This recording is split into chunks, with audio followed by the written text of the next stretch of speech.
আলোচনার জন্য স্টুডিওতে আছেন সহকর্মী ওমর ইনান, যাচ্ছি তার কাছে। ইনান, আপনাকে স্বাগত। ধন্যবাদ।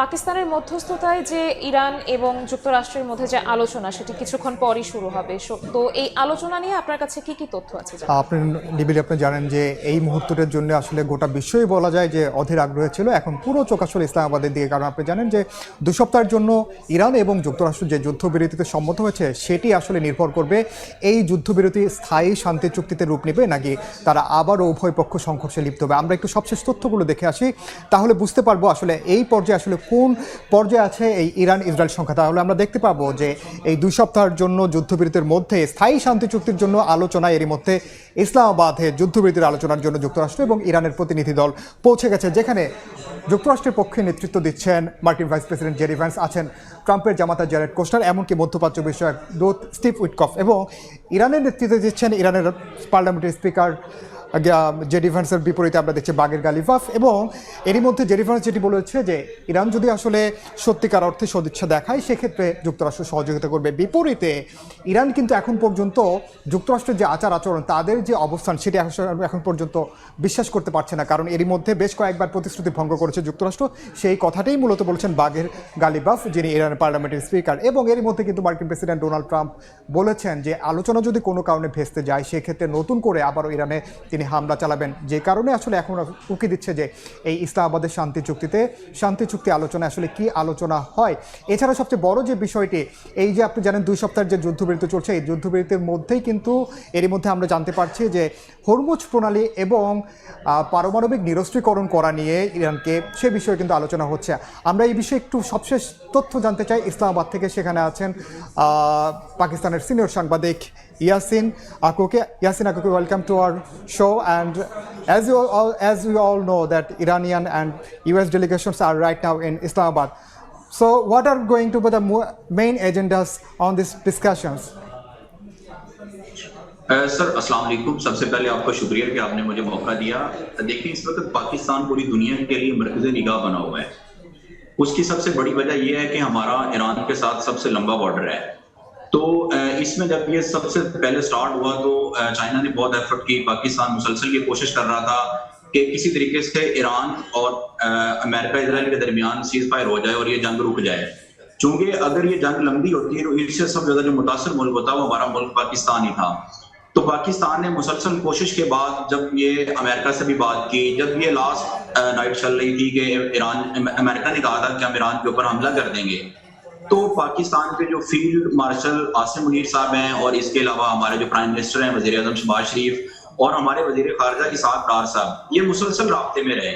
इन्होंने चाइना के साथ राब्ता किया, सऊदी अरेबिया के साथ राब्ता किया, बहरीन के साथ राब्ता किया, जितनी भी खलीजी रियासतें हैं। इसके अलावा ये मुसलसल अब्बास इराक़ची जो ईरानी वजीर खारजा हैं उनके साथ, और जो उनके स्पीकर हैं बालिकाफ बाकर साहब, उनके साथ मुसलसल राब्ते में रहे।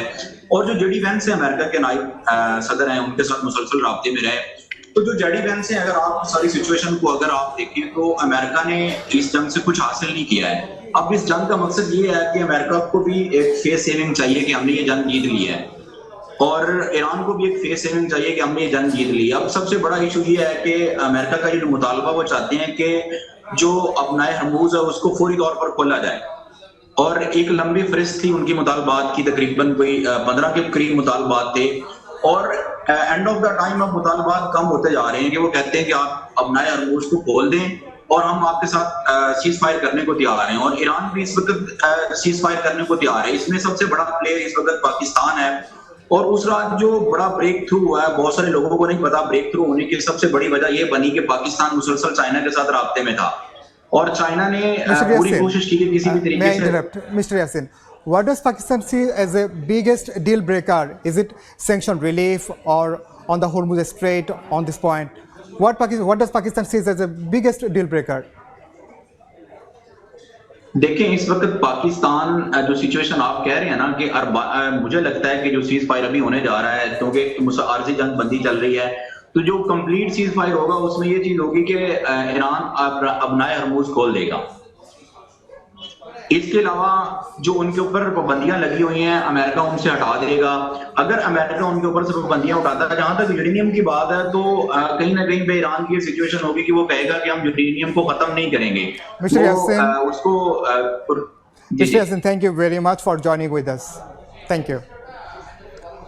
নিবের যেমনটি পাকিস্তানের সিনিয়র সাংবাদিক বলছিলেন, আসলে এই যে আজকে শান্তি আলোচনা হবে এখানে বেশ কয়েকটি মূল বিষয় কিন্তু আসলে গুরুত্বপূর্ণ। কারণ আপনি জানেন যে যুদ্ধবিরতি এখন চললেও এখন পর্যন্ত যুদ্ধবিরতির একটি স্থায়ী রূপ দেওয়ার জন্য দুপক্ষ আদৌ যে মূল আলোচ্য বিষয় সেগুলোতে একমত হবে কিনা সেটি কিন্তু একটি বড় ধরনের ঝুঁকি রয়েছে, যে কারণে মার্কিন প্রেসিডেন্ট ডোনাল্ড ট্রাম্প একের পর এক হুমকি দিয়ে আসছেন যে এই শান্তি আলোচনা যদি কোনো কারণে ভেস্তে যায় সেই ক্ষেত্রে তিনি আবারও হুমকি দিবেন। যেমনটি বলছিলাম, যুক্তরাষ্ট্রের সঙ্গে বৈঠকের আগে ইরানকে কড়া হুঁশিয়ারি দিয়েছেন মার্কিন প্রেসিডেন্ট ডোনাল্ড ট্রাম্প এবং আলোচনায় সমাধান না হলে তেহরানকে ছাড়াই হরমুজ প্রণালী খুলে দেওয়া হবে বলে মন্তব্য করেছেন তিনি। এ নিয়ে আমাদের হাতে একটি প্রতিবেদন আছে, সেটি দেখে আসবো।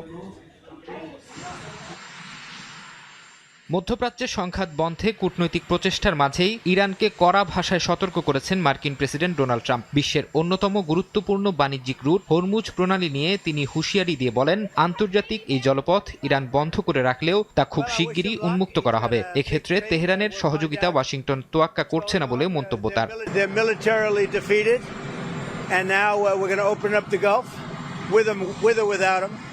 But that'll be open. We're going to be, or the Strait as they call it, and I think it's going to go pretty quickly. And if it doesn't, we'll be able to finish it off one way. ইরানের সাথে সম্ভাব্য চুক্তির প্রধান শর্ত হিসেবে পারমাণবিক নিরস্ত্রীকরণকে অগ্রাধিকার দিচ্ছেন ট্রাম্প। তিনি জানান, আলোচনার পুরোটাই নির্ভর করছে ইরানকে পরমাণু অস্ত্র অর্জন থেকে বিরত রাখার উপর। দেশটির সামরিক সক্ষমতা এবং ক্ষেপণাস্ত্র শক্তি ধ্বংস করা হয়েছে বলেও দাবি করেন Trump. No nuclear weapon, number one. You know, I think it's already been regime change, but we never had that as a criteria. No nuclear weapon. That's সাংবাদিকদের সঙ্গে আলাপকালে ট্রাম্প ইরানের সঙ্গে দীর্ঘদিনের অমীমাংসিত আলোচনার কঠোর সমালোচনা করেন। বলেন, বিভিন্ন মার্কিন প্রেসিডেন্টের সাথে ইরান শুধু আলোচনা করে সময় নষ্ট করেছে, তবে তার প্রশাসন সেই পথে হাঁটবে না। ফারহাদ চৌধুরী, সময় সংবাদ। নিবিড় ইরান, আমরা যুদ্ধবিরতির সময় কিন্তু দেখেছি যে লেবাননে ইসরায়েলের তাণ্ডব একদম চলেছিল। আসলে এখন পর্যন্ত যুদ্ধবিরতির আগে থেকেই তারা চালিয়ে যাচ্ছিল, কিন্তু এই যুদ্ধবিরতির আড়ালে ইসরায়েলি বাহিনী বেশ করে নেতানিয়াহু প্রশাসন এবার টার্গেট করেছে লেবাননকে। এর মধ্যে লেবাননের দক্ষিণাঞ্চল সহ বৈরুতে ব্যাপক তারা হামলা চালিয়েছে। আমরা জানি যে যেদিন 8 এপ্রিল যেদিন যুদ্ধবিরতি ঘোষণা হলো তার প্রথম দিনে মাত্র 10 মিনিটে 100টির বেশি স্থানে আসলে হামলা চালিয়েছে ইসরায়েলি বাহিনী, এবং যেখানে আমরা দেখেছি 350-র বেশি হতাহত হয়েছেন, প্রাণহানি হয়েছে 350-র বেশি, এবং আহত হয়েছেন 1000-এর আরও অনেক বেশি। যে কারণে আসলে এখন লেবানন ইস্যুটি আসলে গুরুত্বপূর্ণ। আমরা যদি একটু দেখি যে সবশেষ তথ্যগুলো, যে লেবাননও এখন পর্যন্ত নেতানিয়াহু বাহিনীর সংঘাত অব্যাহত রেখেছে, বেশ করে দক্ষিণাঞ্চলে তারা তাদের যে ভূমি সেগুলো সম্প্রসারণ করছে। এবং এরই মধ্যে লেবাননের প্রধানমন্ত্রী এবং ইসরায়েলের পক্ষ থেকে বলা হয়েছে আগামী মঙ্গলবার ওয়াশিংটনে যুক্তরাষ্ট্র লেবানন এবং ইসরায়েলের মধ্যে এই যুদ্ধবিরতির একটি আলোচনার কথা রয়েছে। এখন পর্যন্ত এটি নিশ্চিত করা হয়নি। আপনি জানেন যে এই লেবানন ইস্যুটি মূলত ইরান সংঘাতের মধ্যে যুক্ত, কারণ ইরান যে 10 দফা প্রস্তাব দিয়েছে সেখানে তাদের আঞ্চলিক যে যুদ্ধগুলো রয়েছে সেগুলো বন্ধের কথা বলা হয়েছে। বিশেষ করে ইয়েমেনের কথা বলতে পারি হিজবুল্লাহর কথা, অর্থাৎ লেবাননে যে সশস্ত্র গোষ্ঠী রয়েছে তাদের যুদ্ধ বন্ধের কথা বলা হয়েছে। এমনকি মধ্যপ্রাচ্যে যেই তাদের প্রক্সি নেটওয়ার্কগুলো রয়েছে, বিশেষ করে ইরান সমর্থিত যে গোষ্ঠীগুলো রয়েছে তাদের সঙ্গে যুক্তরাষ্ট্র এবং ইসরায়েলের যে সংঘাত চলছে সেই সংঘাতগুলো বন্ধের অন্যতম শর্ত ছিল ইরানের পক্ষ থেকে যে 10 দফা প্রস্তাব দেওয়া হয়েছিল। এবং আমরা যদি একটু ইরান যুক্তরাষ্ট্র আলোচনা যে আজ হবে সেটার মূল বিষয়গুলো আসলে একদম আমরা যদি আসলে দেখি যে আমরা জানি যে মূল পয়েন্টগুলো আসলে কি আলোচনায় কি, আমরা একটু আগে পাকিস্তানি সাংবাদিককেও জিজ্ঞেস করেছিলাম যে মূল আলোচনাগুলো আসলে কি হতে পারে। সেক্ষেত্রে আমরা দেখতে পাবো যে আসলে আপনি জানেন যে হরমুজ প্রণালী কিন্তু অত্যন্ত গুরুত্বপূর্ণ একটি পয়েন্টে রয়েছে। তার চেয়ে বড় কথা ইরান এবং ইসরায়েলের সঙ্গে যে সংকটে রয়েছে লেবানন এবং ইসরায়েল সংকটেও কিন্তু মূল আলোচনার বিষয়। লেবানন যুদ্ধ বন্ধ করাটা ইরানের পক্ষ থেকে অন্যতম একটি শর্ত দেওয়া হয়েছে।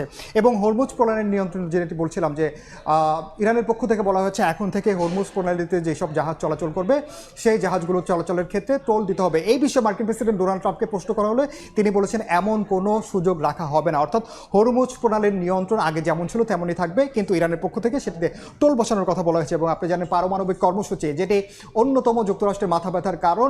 2015 সালে আমরা যখন দেখেছি যে পারমাণবিক চুক্তি থেকে জার্মানির সঙ্গে যে চুক্তি ছিল সেটি থেকে যুক্তরাষ্ট্র 2018 সালে বের হয়ে যাওয়ার পর থেকেই সেটি কিন্তু অচলাবস্থার মধ্যে রয়েছে। তো যুক্তরাষ্ট্র চাই ইরান যেন কখনোই পারমাণবিক অস্ত্র সক্ষমতা অর্জন করতে না পারে, সেটি আসলে দিচ্ছে। এবং আঞ্চলিক মিত্র এবং নিষেধাজ্ঞা, অর্থাৎ ইরানের যে আঞ্চলিক মিত্র রয়েছে, যুক্তরাষ্ট্রের যে আঞ্চলিক মিত্রগুলো রয়েছে এবং ইরানের উপর যে যুক্তরাষ্ট্রের নিষেধাজ্ঞা রয়েছে বিশেষ করে পশ্চিমা দেশগুলোর, সেই নিষেধাজ্ঞা যদি যুক্তরাষ্ট্র তুলে নেয় সেক্ষেত্রে শান্তি আলোচনা হতে পারে। অর্থাৎ সামগ্রিকভাবে হরমুজ প্রণালীর কথা বলতে পারি, ইরানের উপর যে নিষেধাজ্ঞা রয়েছে সেগুলোর কথা বলতে পারি, এবং ইরানের পারমাণবিক যে অস্ত্রের যে সক্ষমতা অর্জন সেই বিষয়গুলো মূলত আসলে আলোচনার বিষয়। তবে এটি দেখার বিষয় যে এই যুদ্ধবিরতির চুক্তিটি স্থায়ী শান্তি চুক্তিতে রূপ নিতে পারে কিনা, যদি যে বিষয়গুলো রয়েছে, এজেন্ডাগুলো রয়েছে, সেগুলোতে যদি দুপক্ষ আসলে একমত হতে পারে। সবচেয়ে শঙ্কার বিষয় কোন বিষয়গুলোতে আলোচনা হবে, সেই বিষয়বস্তুগুলো এখন পর্যন্ত আসলে প্রকাশ্যে আসেনি। ইনান, আপনাকে অসংখ্য ধন্যবাদ। ধন্যবাদ। ইরান এবং যুক্তরাষ্ট্র আলোচনার সবশেষ তথ্য এবং বিস্তারিত জানাতে স্টুডিওতে আমাদের সাথে যুক্ত হয়েছিলেন সহকর্মী ওমর ইনান।